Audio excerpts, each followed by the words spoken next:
Hi everyone, it's Donna with Embroidery.com. I am here with DeeAnn today and we are going to go over her latest project.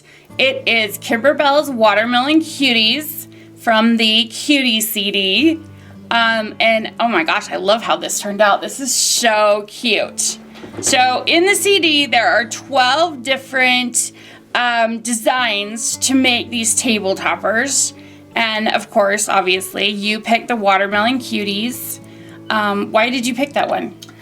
There was a class over at my girlfriend's quilt shop, and so I was excited, and I thought, I'm going to take that one because then I'll know how to make all of these. And I just started with the Watermelon Cutie because that's what they were teaching. That's so cute. I love the fabric you've chosen here. I mean, you've got, black and white polka dots, red and white polka dots, but you've also got that adorable rickrack rhyme. That sounds like a rhyme, but no, I love the rickrack rhyme. That's so cute. It was fun making that. I just got the idea from a friend, and then I just started weaving it so that it had the two different colors like an actual watermelon rhyme. Yes, I love it.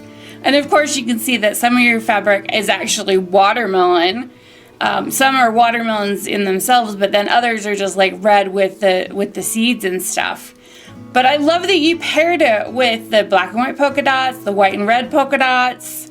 I love that. It was so much fun picking out the material. I picked out a few by looking at, the CD, but at the book itself, just seeing what they had done. But I wanted to make it my own, so I chose out some, different materials that weren't in there that I could make it my own. Yes, I love that. That is one of the main things I love about Kimberbell is that simply by changing your fabric choices, totally makes it your own. I love that each one of your watermelon that are in the four corners is a different fabric. Each one is different. Yeah, that was fun too. I chose the 4 fabrics that I thought would look the cutest as a big watermelon out of the fabrics that I had, and those are the ones that I chose. Those are so cute. And of course, each of the watermelon are appliques. So, you can choose the fabric or you could choose glitter flecks.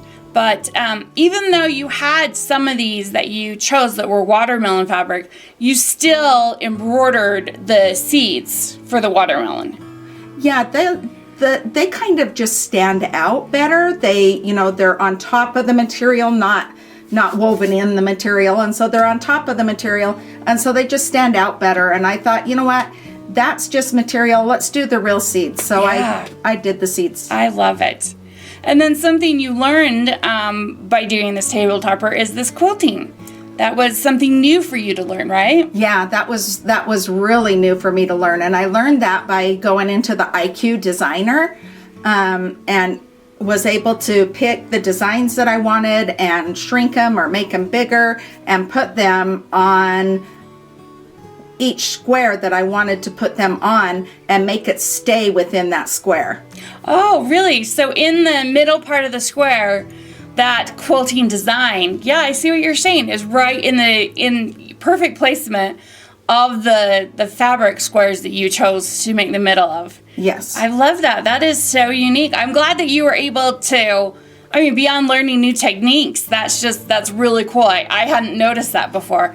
Oh my gosh, I love these ants. I know, that's one of my favorite parts. They had a couple ants all over, but every time I go to a picnic, if there's ants, they're in a trail. They're not in just one here and one there. You've got a whole line of them. So I made a trail of ants on mine. I love that. This just definitely turned out super, super cute. And you can just see the, different fabrics are going to be totally, totally different. And it's a beautiful table topper. It's amazing.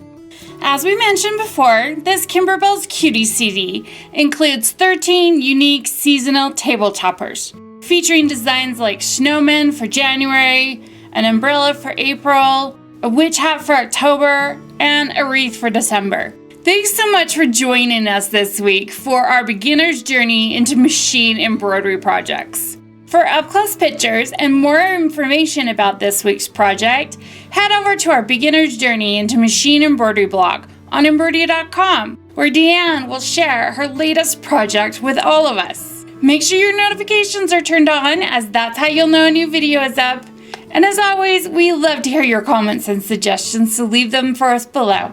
Happy stitching, everyone, and we'll see you next time. Bye!